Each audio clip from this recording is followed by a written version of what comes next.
Hi, I'm John from off-road.cc and I'm in Italy. Those are some cows, and this is the new Scott Genius. So it's an all-new bike for 2018 and it's seen some quite big changes over the old version. The main thing is that instead of having the shock mounted from here to the top tube, it's now mounted down at the bottom bracket junction, much like the Spark. In fact, this bike has taken most of its design cues from the Spark, and just like the short travel Spark, it's also got their clever travel adjusting shock. So on this bike you've got 150mm of travel at either end. You use this lever and it'll step it down to 110mm, or if you press it again then it'll fully lock it out, and it'll actually stiffen up the fork and then lock out the fork at the front. But all of that is mere details. The really interesting thing about this bike is what they've done to the geometry. The old bike was fairly conservative in terms of like the head angle and the reach, but this bike, as you can probably see from here, is pretty damn long and it's also pretty damn slack.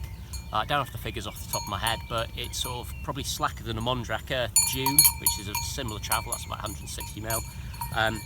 It is a bit longer, I believe. Back end, well, that's pretty damn dinky, almost looped out trying to manual it when I first lumped on. And the other interesting thing, that this is designed to work with 29-inch tyres. These are actually 29 by 2.6, but with the same bike you can also run it with 27.5 and then sort of like 2.8 to 3-inch plus tyres. Having ridden it in this form, I don't see why on earth you'd bother with the 27.5, because these things are obscenely fast. I'm running a Recon, which isn't really ideal for the conditions, and it's in the hard compound as well, but Jesus, it has got some grip out of corners. Yeah, it's an incredibly on-point bike. Other really nice things about it, suspension is very, very progressive. Arguably, it kind of feels like it needs a little bit more support in the middle of the stroke. I would have liked to have put a volume spacer in there just to see what that'd do to it, but unfortunately I can't, because they don't have any here at Eurobike demo days.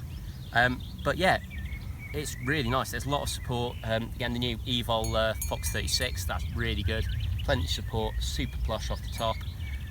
That head angle, especially like in steep stuff, it's just so well planted, and you can get the bike just sliding and drifting nicely without feeling nervous or uncomfortable. You can launch off some fair big stuff, and that's the other thing. This thing kind of weighs, carrying a wee there. Yeah, this thing weighs, without pedals, it's 12.5 kilos for this medium, which is pretty impressive. Obviously it's like, because it's got a full carbon fibre frame, and all the rest of it is absolutely high-end stuff. Off the top of my head, I don't know how much this one costs, but it's safe to say it's loads. So far, so good though. It is an incredibly planted bike. Okay, maybe if I was doing more climbing rather than messing about on lifts, then a slightly steeper seat tube angle, because it's fairly kicked back. There's like enough reach in it to do there.